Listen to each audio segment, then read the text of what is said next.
Hi, this is Chase Masterson, and you're listening to Mark Who 42. How cool is that?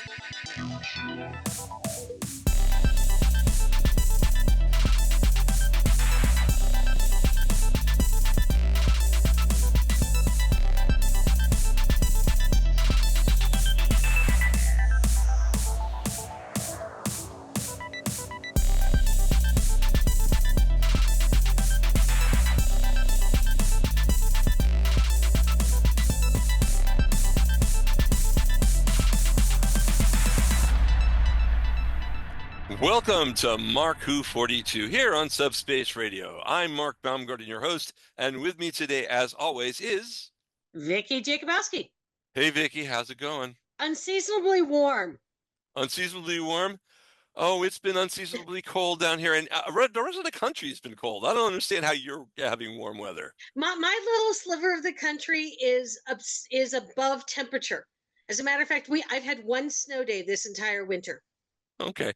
The weekend we're recording this, we are missing Gallifrey. Yes. I shouldn't have said that. That's going to make you feel bad. I hate you. I'm sorry. I had my tickets, I had my hotel room, and then my husband has been sick, so we had to cancel everything. All right. Well, of course, if you don't know, Gallifrey One is the biggest convention in the United States. It's held every year in February in LA. It's only got 2 more years. And because of that, and Doctor Who, I thought, let's bring someone in that has something kind of Doctor Who-y to them. And we're going to bring on our guest, Mr. R. Alan Siler. Hello, Alan. Well, hello. How are you? I'm doing well. What's been going on with you lately? Well, it has been unseasonably cold here in Atlanta. And other than that, just, working, writing, podcasting, all the things. Excellent. So, Alan, we have a question that we ask on Mark Who 77, our sister show, where we talk to comic creators in England. And I thought, let's bring that question here to Mark Who 42. Mm-hmm. Ready? It's the hardest question we're going to ask. Everything else is going to be easy. It's all downhill from, well, you know what I mean. The hardest question. Here we go. Okay, sure. Who is R. Alan Siler? Oh, he's just this guy, That is the best answer we've ever had. That's a Zaphod Beeblebrox. Yep, I love you that. You got it. I've used that. But if you weren't going to use that one, who is Alan?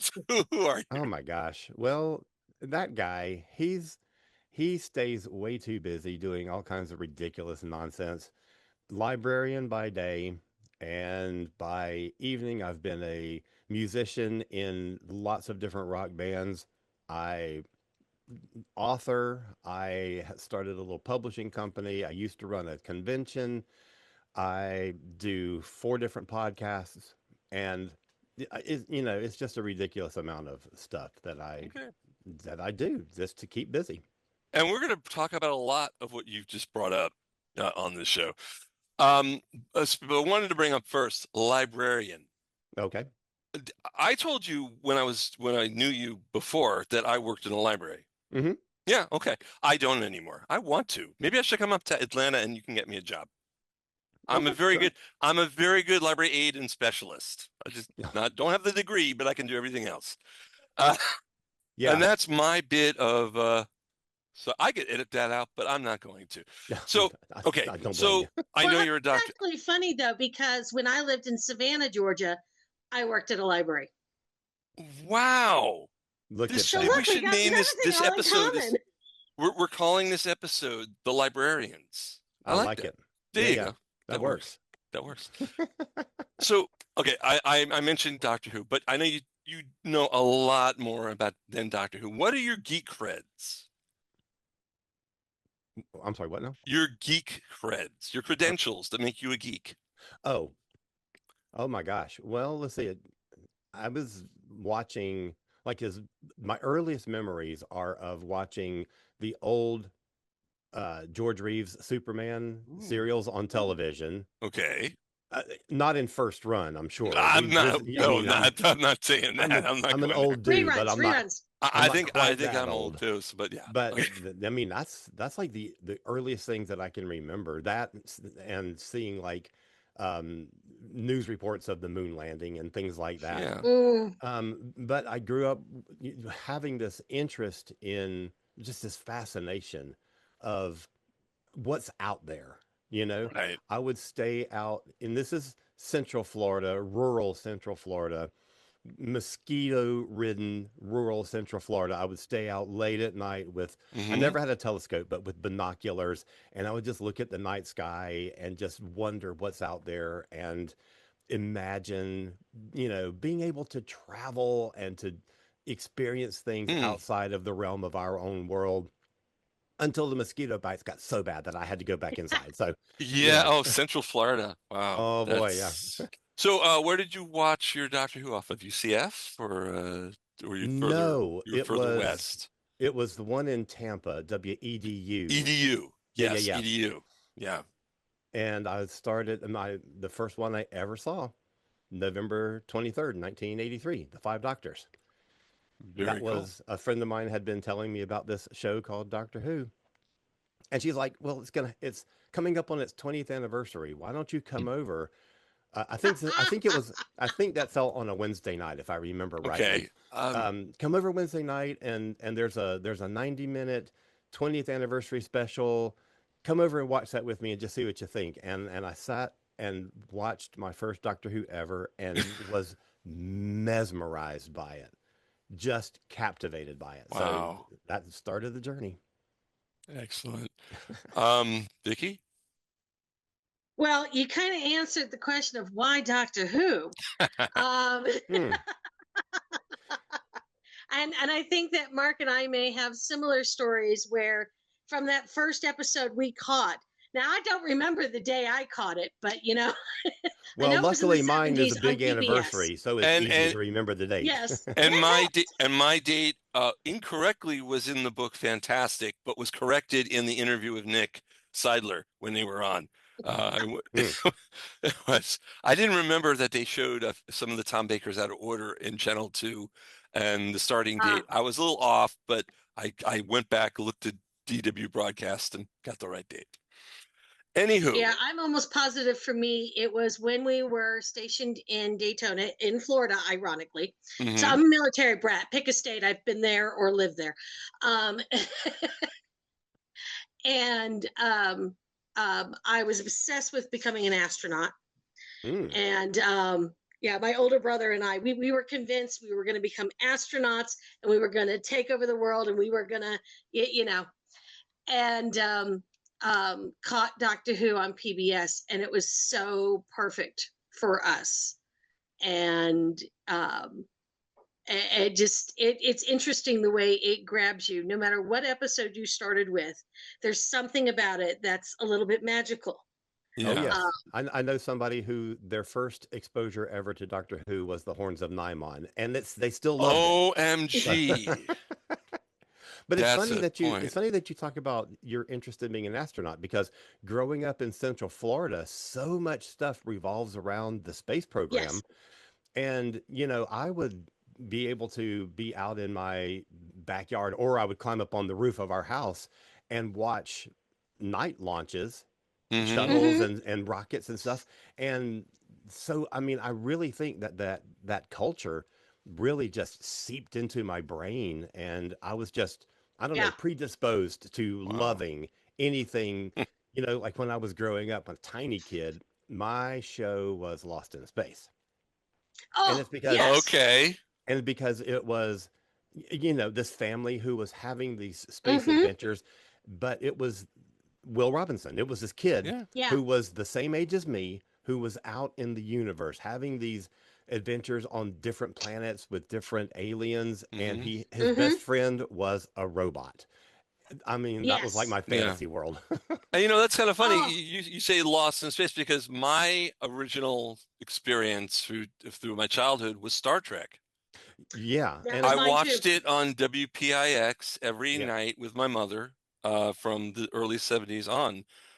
And that's where I was. And, Doctor Who came out of left field when someone said, hey, put it on. But no, Star Trek was mine. But I do love Lost in Space. Well, I'm a huge Trekkie now, but at the time, Star Trek, when I was growing up, did not have a boy my age, and it didn't have a robot. And that's the two things Right, that I right. was And really then Next like, Generation took care of that. See, exactly. that's where they went wrong. That's why they only lasted 3 seasons. There you Right. go. Right. Yeah, they should have one. They should retcon a robot in there with Stephen Colbert's voice, and then it all Right. ties together. Yeah. We're going to talk about your professional career in a Okay. little bit, but let's talk about fandom. How did you get your start in fandom? Oh my gosh. I think it was my friend who introduced me to Doctor Who took Hmm. me to my very first convention. Ooh. And I don't know if you remember, but back in the early 80s, John Nathan Turner did this rogue thing where he really wanted to court the American fandom He came and to really build up. OmniCon. He came around and in major PBS markets Yeah. would do like a 1-day convention, and he would show like the episodes that were most recent on the BBC that had not Oh, been screened in, right. in our area at that time. And he would always bring a guest. I met Patrick Troughton one There, time, yeah. Peter Davison, Hmm. a few others. The first one I ever went to, Mark Strickson was there. Okay. Oh, Yeah, very and that was nice. really cool. Yeah. I thought he was a really cool guy. So yeah, I think that's really where it started, was her taking me around to these conventions that I'd never even heard of before. Did you ever come down to OmniCon in Miami and Fort Lauderdale? No, never did. Because Jonathan Turner, he didn't just do a 1-day show. He was kind of one of the people who we considered on staff. Mm, And there were 3-day cons that he brought. And I remember we had Peter Davison right before he in 1983. wow. And then 1 month before Twin Dilemma came on, we Hmm. had Colin Baker. We were the first to have Oh, Colin that's really Baker. cool. And I remember Nice. that the British fans were like, "Oh, that's not fair. You got him before we did." But Hmm. Yeah, I mean, that's Jonathan Turner was amazing in my childhood, and not my childhood. I'm sorry, I was an adult at that point. John Nathan Turner was a major part of my right. fandom. I went on a cruise with him with Dan Harris's first cruise. Hmm. I spent a week with Jonathan Turner, Gary Downey, Nicholas Courtney, and Sylvester McCoy. Nice. Yeah, That's very cool. yeah. So fandom and Doctor Who I mean, I guess for all three of us is Yeah. really big. Well, Oh it's yeah. interesting talking about fandom, and I'd like Alan's prospect on this. So, and of course, I'm asking this question because of some of the brouhaha about Starfleet Academy, which, by the way, I am loving. I'm loving Hmm. it Don't too. understand what the hell these people are watching. Yeah. But I notice it every time. And I used to be one of those people. When Next Generation started, I was like, oh, I don't know if I want to watch it. I'm a Trekkie. Hmm. I didn't, and of course, we didn't have the internet back then. We didn't have all the information because I didn't know all the ins and outs behind it. Oh, Roddenberry was still behind it. It was still, and it was just initially my thing was, they're going to ruin it, and of course they didn't. Of course. And No. I will say that, and I've said this to Mark before, that when it comes to things like Star Trek, Star Wars, and Doctor Who, every new version, I have found something to enjoy. Like, I mean, come on, even the cheesy Ewok movie from what year was that? 80 something. Um, uh, Um, I stand back. I will not say anything good about the Ewok movies. I'm going to pull myself back here. well, they were I entertaining my think, younger siblings, so okay. yeah. I mean, Um, except for some of the new TV shows, I'm like, why did they do a prequel or anything in Star Wars? I like the original 3, and I like some of the series that are out now, but the other movies I never got into. I don't think they're bad. I Hmm. just never got into. well, but you see, your reaction is more benign. I mean, Hmm. why do we have so many of these fandoms, especially in science fiction, where something new comes along, a new show, a new movie, a new whatever, and there's always these people that the world is ending, the sky is falling, and it just, the visceral reactions some fans have is downright scary. I'm going to chime in on this because I feel like I'm in like 95% complete agreement with you in that every new iteration of any of these things, I will always usually I'll love. If not, I'll find something to like about it. However, Hmm. I will say, the Section 31 film sucked. That's how we reviewed it. We Yeah, on our it was review, we terrible, panned it. and I did not like it. I It am should have been great. I it don't should know have who was been. drinking what that day. Yeah, I see where they could have made a series out of it, but Yes. they would have had to overhaul much of that as a pilot. It would have right. had to be, it was just very, I'm going to even say it badly made. I'm not even going to say the story was bad. The whole thing was bad. The Yeah, production was bad. there you go. I feel bad for So, Michelle Yeoh. yeah, She right, was involved with She that. deserves so much better. Yeah. right, right. So anyway, that's my Trekkie take on. Okay, I Well, love okay. all Star having Trek. done conventions, how do you deal with fans who are at panels and they're Mm. Oh, conventions, bashing yes. things? Time How Gate do you WHOlanta. diffuse that? You know, Can that's you interesting. diffuse that? It never really got bad, I don't think. I mean, Mm, you know, you can have discussions, and I think it's different in person than it is online. I think there's a lot Okay. more civility true. when you're in person, when you're in a room together. There's more, I don't know, the debate is a little more civil, I guess. Yeah. And you know, I was a convention runner. I ran WHOlanta for 17 years, and I was always of the mindset of I can have this is just for me. I can Right. have my opinion on a certain thing, but my job as a convention runner is to present this property in the most positive and most supportive way I possibly can. Yes. Because even if it's something that I don't like, if it's a character, if it's an episode, if it's a whatever that I don't like, somebody does. It's somebody's Yeah. favorite. Somebody else loves it, and it's okay. I don't have to like it, but my job is to make sure that everybody that comes to this convention feels like this is my place. You know, Yes. not my place, but their place. You know what I mean? Yeah, yeah, definitely. Yeah. I like that. You brought it up. You brought it up. WHOlanta and Time Mm. Gate. How did that all start? Oh How my did that all gosh. start? It's That's a a good question. it's a You'll crazy. make a movie out of it. It's so big. Well, we are making a movie out of it. I know. I know. Yeah, exactly. That was a Doing little it. plug in there. That was a We're little sideway. we're working on a documentary about the history of the con. It's a funny story how it started because it was my friend Susan and I started it together, and we were working for a different convention. And this other convention usually took place in June, but in March, there was going to be a 1 day that we were doing at a separate venue. And it was just kind of like a fun little thing, like, you know, before so you don't have to wait all the way till June to get to our convention. We're going to do a March thing just to have fun, you know, Yeah. just to have a little bonus thing. And a couple of weeks before the thing, it got canceled. Oh, Now, Hmm. we had paid for this venue, we had put down a deposit, and it was non-refundable. So Susan Right. and I were like, well, we don't want to lose the money, so we should do an event. And we were like, well, what should we do? And we said, well, we should do what we've always talked about doing. We should start a convention of our own. And she was like, well, what should we do? And this is the weird part. I was kind of the founder of the local Doctor Who fan group.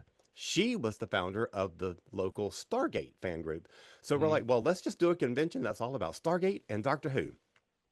And that's where the name Timegate came from. And I love it. right, and it made absolutely no sense. But the thing is, it was scheduled months ahead of time on March 26th, which ended up being the day that the first episode of the new Doctor Who series, Rose, came out. It wasn't broadcast anywhere in America, but you know, there was a press We know the leak. ways. We know the ways. I Yeah, use the ways. exactly. We know the ways. So we were able to show that first episode of Doctor Who at our Wow. show on the Oh, night that it Wow. debuted in the UK. So our people were like the first people ever in America to see The that first episode. that is group awesome. people The first together. group. You can't say the first people because I would No, I have know. to say I something know. else about that. But yeah, no, I that know. is great. That is a great way. That's a brilliant way to start a convention. Yeah. And Doctor Who Stargate convention. it was like a year and a half before Sci-Fi Channel picked up the new Doctor Who. Yes, they picked it up in 2006. I And remember. they put it on their Friday night lineup right after Stargate. Yeah. So all of a sudden, our convention started to make sense. It was relevant. It was relevant. And you know, this convention, I mean, you brought me out. Mark Who 42 came to your convention in 2017. You flew me out. You got me to a hotel room. It was beautiful. We did great panels. I remember we recorded an episode of the show that the recording did not work. So we did not get to air that. So, but we had a great time at the convention anyway. And I thought it was well run. You have great guests. We had Colin Baker that year, who like I said, I met in '84. But it was, you know, I enjoyed coming there, and I wish you still had the convention, because I would love to come there. Well, I wish we still had the convention too. Yeah. You know, COVID changed a lot of things. Yeah. And we're in a situation now where there are new conventions that are starting up in Atlanta, and some of the ones that had been previously were able to restart. But when we started to look around, like in 2022, I guess it was, maybe 21, but I think 22, and we just could not find a hotel that would deal with us, because hotels, my theory is hotels were in that position where they had, you know, a couple of years of lost revenue of not being able to hold conventions or big gatherings or, you know, anything like that, and had really jacked up their rates, and we just could not find anything that worked for us. So we just never were able to restart it. During COVID, we did 2 virtual ones. So I missed those. I would have loved to have done those. So we were able to keep it going a little bit, you know, but then when we tried to go back to in person, it just wasn't. I don't know. Well, there's Maybe just we could so much that goes into that I think that the average convention goer does not realize everything that happens behind the scene. Because what we're all seeing when we're attending and we're joining, even if we're on a panel or anything, we're seeing that top bit of an iceberg. And conventions are hard. And kudos to you for making it work for so long. Because, you know, I really got to tip my hat off to you, because that is hard. And there's a level of fandom commitment you need to have. And I'm glad you didn't lose your love of your fandoms despite holding conventions. I definitely did not. Definitely did not. Okay. We've got a couple of minutes before the break. I want to mention the fact that one of the reasons we have you on the show is your 2-set book, Time Flight, which we will talk more in depth about in the next segment. But can you tell us a little about it in the next minute? For 60 seconds, a little plug. Oh, yeah, sure. It is a 2-volume set, Time Flight, 65 years of Doctor Who history. Volume 1 covers 1960 to 1989. And then Volume 2 is 1990 up until like a month ago. Like it literally goes up through the end of 2025. Wow. And it's kind of a revamp of a book that I'd written 10 years ago and was needing to do an update on, and wanted to completely revamp it. I wanted to totally do different things. So it's not just a television series, it's highlights from everything that happens in Doctor Who world, from the audios, the comics, the novels, conventions, exhibits, fan groups. It's everything in a huge timeline. Wow. All right. And where can they get this? Oh, Amazon, easily. Everything on Amazon. Everything's on Amazon, yeah. Okay. Or my website, which is cosmiccreative.com, KOZMICcreative.com. We'll have a little thing on our liner notes with that. Excellent. Wow. So yeah, we've talked about fandom, and we're going to get to professional stuff and a few other things in the next segment. We've got our Alan Siler. Alan, we've got Vicky Jakubowski, we've got me, Mark Baumgarten. We're going to take a break here on Mark Who 42. When we come back, we will have more of this great Doctor Who discussion and other topics, and CosmicCreative.com. We'll be right back after this. Don't go away. Don't go away. We'll be back with more Mark Who 42 after this. Get ready for the ultimate geek experience right here in the Sunshine State. Florida Geek Scene presents a full calendar of events and conventions. From anime to horror, we've got it all. Meet your favorite stars, find rare collectibles, and immerse yourself in your passions. Experience the thrill of cosplay and witness amazing live performances. Stay up to date with the latest news and reviews all across Florida. Florida Geek Scene, where pop culture happens. Visit us online for more. Don't miss out on the fun. Join us at Florida Geek Scene, floridageekscene.com. The Pullbag is GCRN's comic book review and discussion-based podcast. Join me, TFG and Mike, and the rest of the GCRN crew as we discuss the comics we are reading right now. Inside the Pullbag, you'll also find the origins of how guests got into or out of reading comics, after dark discussions, and so much more.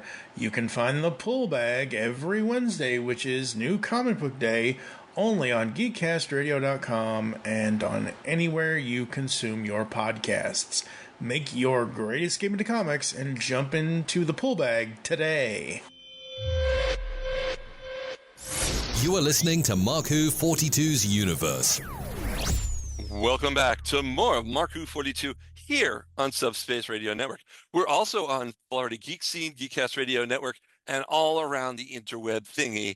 I'm your host, Mark Baumgarten. With me today is Vicky Jakubowski and our very special guest, Mr. R. Alan Siler. Where does the R come from? Is that Richard? How does that work? It is. Do you go by Richard or by Alan? Which way do you go? I usually call you Alan. Yeah, my whole like immediate family all goes by middle names.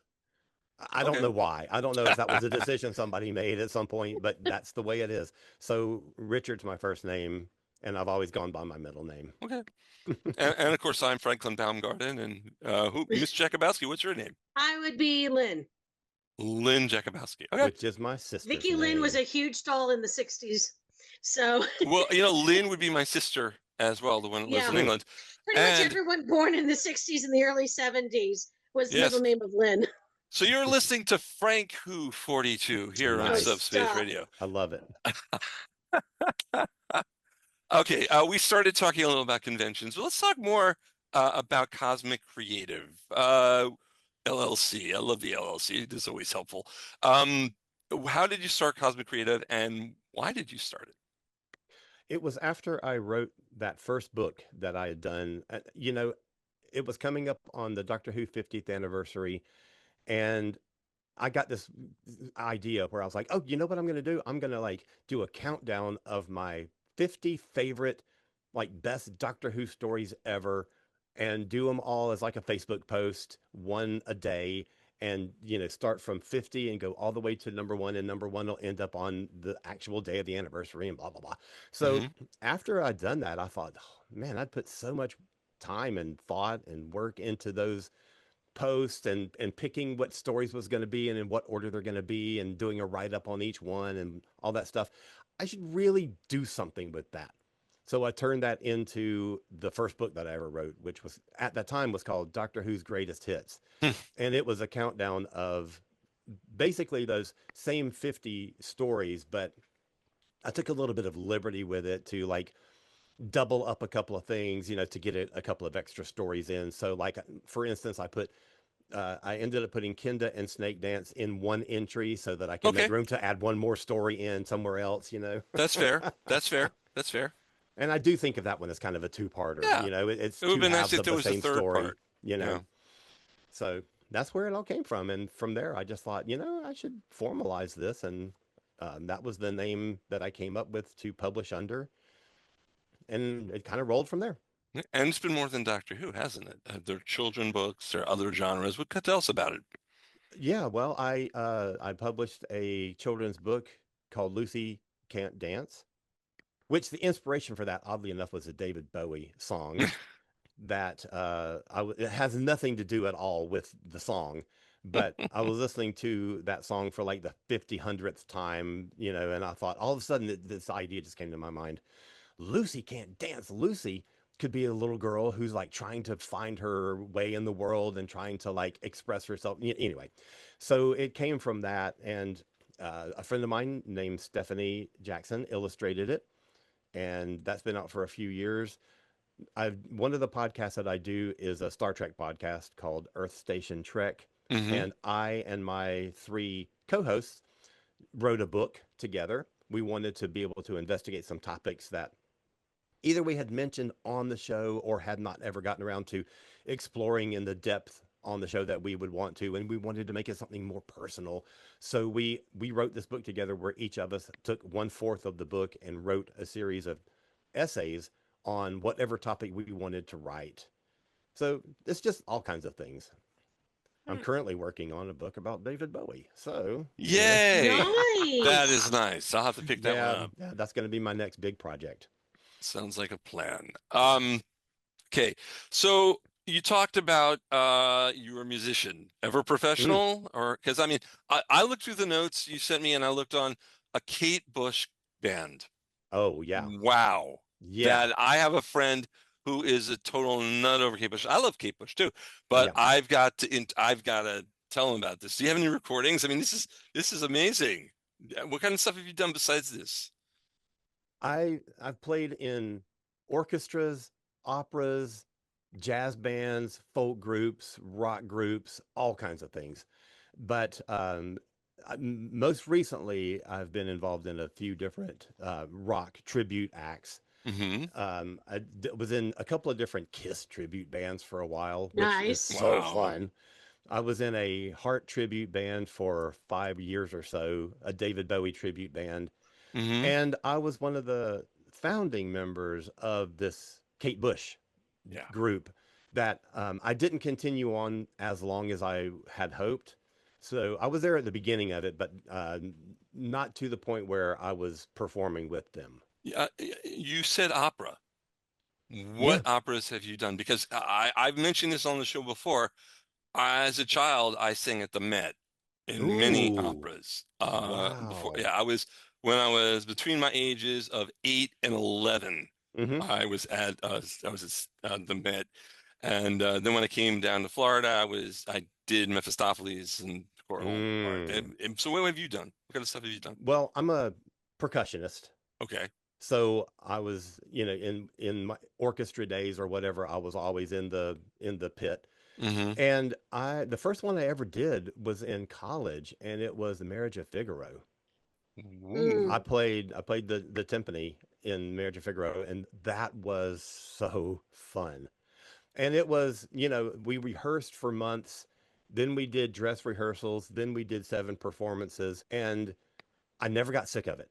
Never got, and that was my first experience of doing anything on like that long form kind of, where you're doing performance after performance after performance, and you're reworking the same material over and over and over. And I loved every second of it. So yeah, me too. And I wish I could still sing so I could go back and do more. But my singing voice is a long time ago in the galaxy far away. But no, I mean, those were the best time. That was part of the best time of my life, was doing that stuff. Yeah.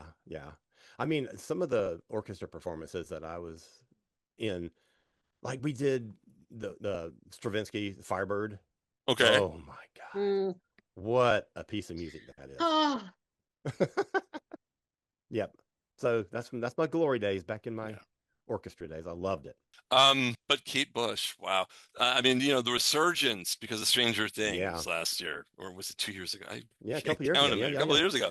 That was amazing, and the fact that it hit #1 in England again was I know. Beautiful.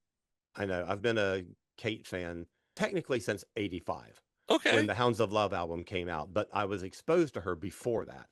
In my first exposure, I was like browsing around in a record store and came across the album of her album Lionheart, where she's like up in an attic and she's wearing a lion costume, and I thought, well, that's just weird. And then a year or so later, Pat Benatar's second album came out, and she had covered Wuthering Heights. Yes. And I thought, oh my God, this is an amazing song. And I noticed that the songwriter was listed as Kate Bush. And I thought, isn't that lady that was wearing that lion costume on that record that I saw, a year or so ago? And that's where I started to really sort of notice who she is and get an interest in her. And then, it's actually Hounds of Love came out, and it bowled me over. So it's actually interesting. So we mentioned Kinda, and we mentioned Kate Bush. Yes. Do you remember? Yes. Do you remember that story? Tell everyone. This is I remember this rumor. Go for it. They were written by this guy called Christopher Bailey, and nobody really knew who that was. And there was rumors of all kinds of different people who were supposedly had been the writer of those two stories.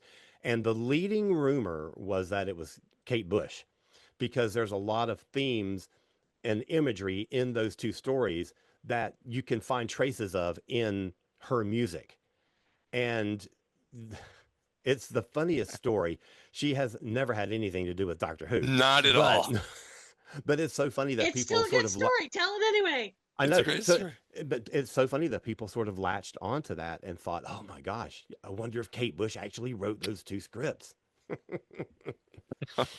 It's funny. I'm gonna let Vicky go. I'm gonna laugh a little bit. Go, Well, Vicky. you know, I do love the fact that music also is a huge crossover for apparently all three of us. Mhm. I am a singer. I don't sing professionally anymore. I'm getting too old for that sort of life. I chose a much easier life in law enforcement, and Okay. Much easier, right? um, no, but I did notice when you brought up Kiss and you liked Kiss because my uncle actually used to tour with them. He Really? was actually an accountant. He was part of the team, Oh, cool. but I'm not going to name names because it'll get me in trouble with my family. But and he did go by a different last name. He changed his last name while he was working in the business. Okay. And but let's just say that his drug use upset Gene, and he wasn't with them for more than a few years. So Yeah. Yeah, there's no naming Gene's names very there. anti-drug use. So. Yeah. Yeah, he is. And there's the whole story goes around about both he and Paul were, Yeah. Paul would drink, but never to excess, and then neither Right. of them were ever druggy or anything like that. Right. And they had such a wild reputation, and they I really, know. and they were They were much like more the tame. calmest of the rock gods of the 70s. Right. Now, You their didn't hear other any two, stories of them throwing TVs outside the hotel window. their other two bandmates, Peter and Ace, did get into some of that kind of stuff. Yeah. And Yes. there's stories about how after Peter Criss left the band, Eric Carr came in as the new drummer, and Ace was kind of upset that because Eric never really got into he drank also, but never really got into the drugs or anything. And Ace was like was looking forward to having a new like party buddy, and Eric just didn't quite fit the bill.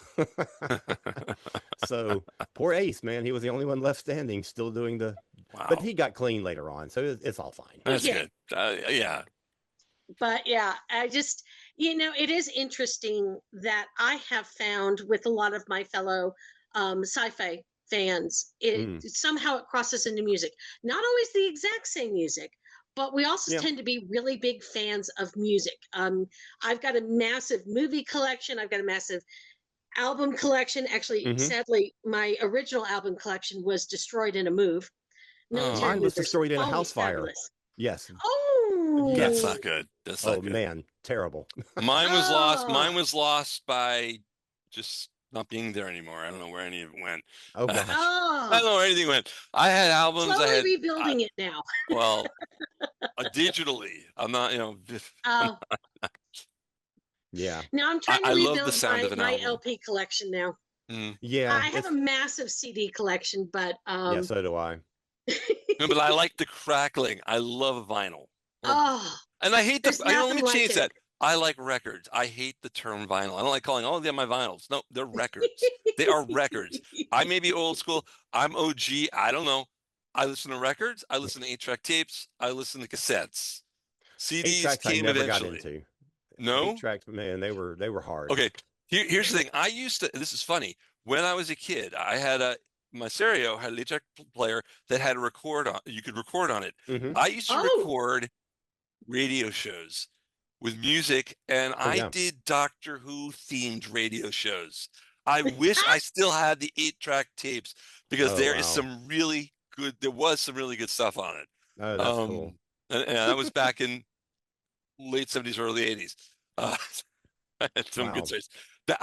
My hatred of Adric got to be played out in the radio episodes. Poor Adric. he just gets the raw end Big Finish. time. In Big Finish, I don't hate him anymore, but on TV, the writers could not write him, and they just kept changing Yeah. the story. They didn't. Well- One day he was a glutton, one day he was rude, one day he was a bigot. I mean, they couldn't write him.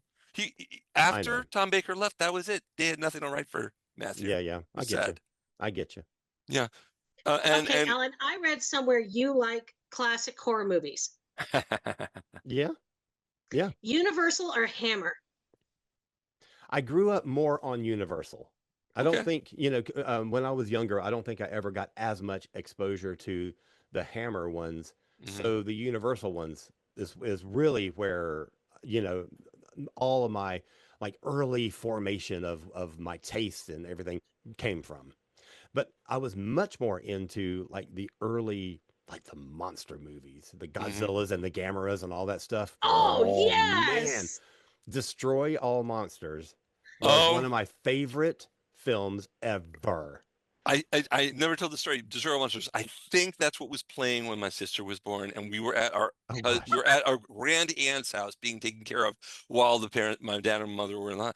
And I'm pretty sure that's what the movie was on Channel 11 that night. That's so funny. Yeah, that's a great. But I was talking about radio and things. Let's talk about podcasts. Yeah, sure. We do. Oh, I do yeah. a podcast. And before we talk about your podcast, I do need to say something, and this is kind of cool. I found out the other day that in Afghanistan, we are the 114th ranked TV film show in Afghanistan. Wow. Okay, then. I'm not sure how that happens. Yeah. Vicky, you said servicemen I are have a probably theory. listening to it. Okay. My theory is that it is the servicemen and women from NATO and the U.S. That works. That makes sense. And then they're there, so And then I kept looking at things, and I came up. While Mark Who 42 does not appear on major mainstream charts like the Edison Research Top 50, it maintains a solid standing with the sci-fi and Doctor Who niche communities. And it says right here that, and I don't believe it in any way, shape, or form. Okay. Genre ranking. It is recognized as one of the 80 best Doctor Who podcasts to listen to in 2026 by FeedSpot, currently holding the 21st spot. We're not a Doctor Who show anymore. I don't buy it. We cannot be 21 in Doctor Who if we're no longer. Now, maybe the old shows play on YouTube, and not the old shows aren't on feeds anywhere. So I'm not sure where that number comes. So people, when you look up things on Google and you go to your GPT garbage, don't buy everything. The Afghanistan is true. I went to the websites. I looked. Afghanistan is true. Top 21. Be nice. I remember the old show back in the day. Yeah, maybe we were 21st there. Maybe I think we were closer to 10th at that point. But yeah, but anyway, so I'm talking about our podcast. Let's talk about your podcast. Let's talk about your podcast. Several. Yeah. Doctor Who A to Z. Talk about that. This was most of the podcasting that I do came out of the pandemic. I didn't really get into it before then, and I wasn't furloughed from work, but we weren't at work. Right. We were still on the payroll, but we had nothing to do except sit home for months. And I started to get into all these different things just to keep myself busy.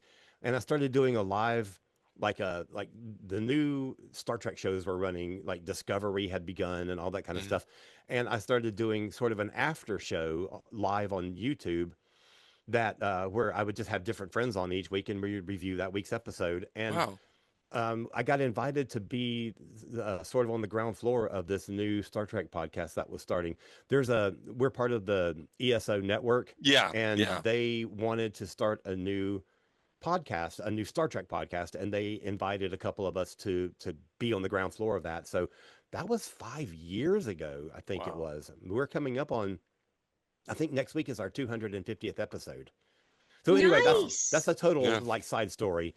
Doctor Who A to Z sort of came roundabout from that. I really wanted to get involved in a Doctor Who podcast, and I thought, well, I'll just start one. And we haven't been running quite as long, but we are coming up on our 100th episode in a couple of weeks. So we've been going for a couple of years now, and our show, we have three. It started out with just me, and I would just invite a different friend on each week to talk about whatever we wanted to talk about. I'm still waiting for my invitation, by the way. Just sure. you know. There you go. So we currently have 3 co-hosts, and each one of us picks the topic for the next show, which we'll record our whole segment. We'll be like, okay, so this week we're going to be talking about whatever. We just did one reviewing War Between the Land and the Sea. Okay. And then, so at the end of the episode, whoever's turn it is kind of springs on the other two. Here's what we're going to be talking about next time. And so it's always something different. It can be anything from the world of Doctor Who. Usually it's episode reviews, but we get into a lot of Big Finish reviews. We talk about, we'll do like top 5 topics. We've done top 5 Dalek stories or whatever.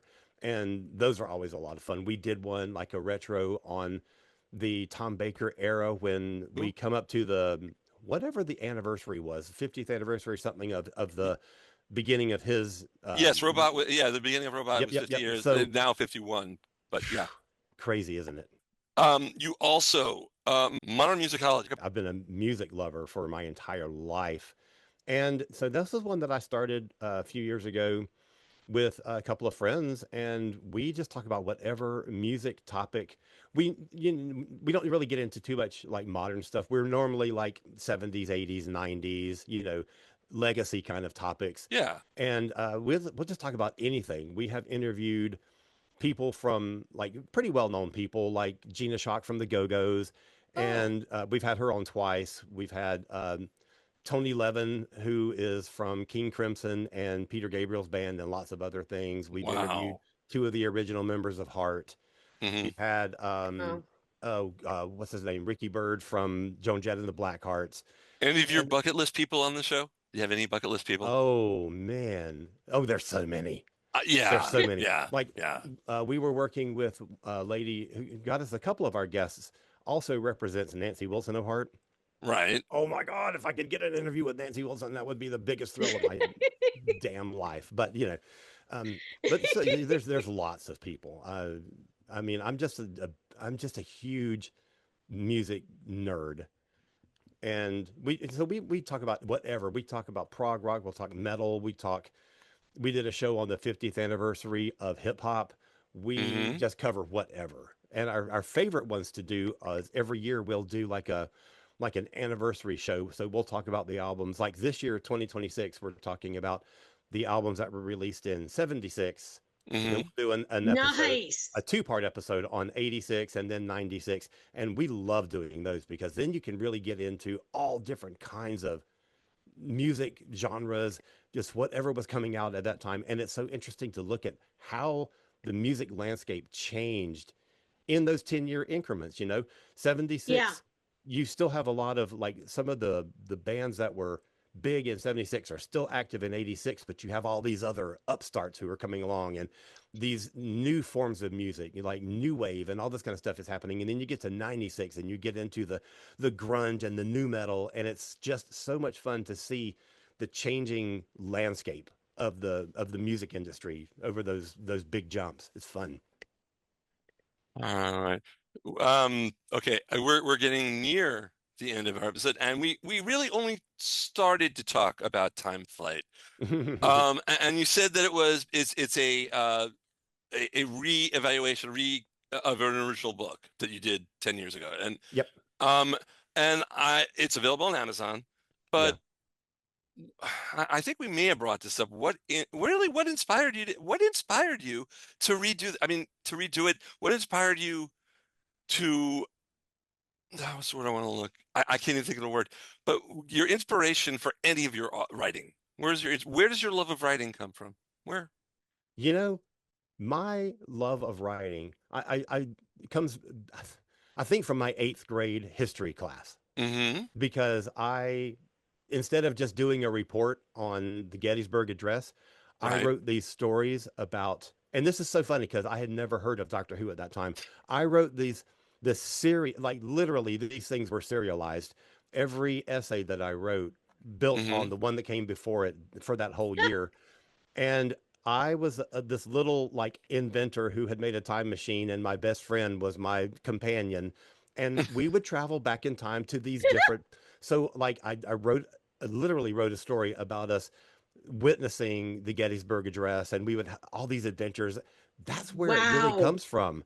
And then when I started to really get serious, when I was not too long after, this was 8th grade, not too long after that, I started getting really serious about my love of music and got into Rush.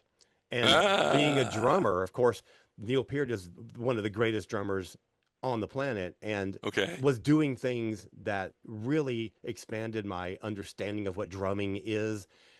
He was also the lyricist for the band, and was Oh, like, my love of writing really came from him.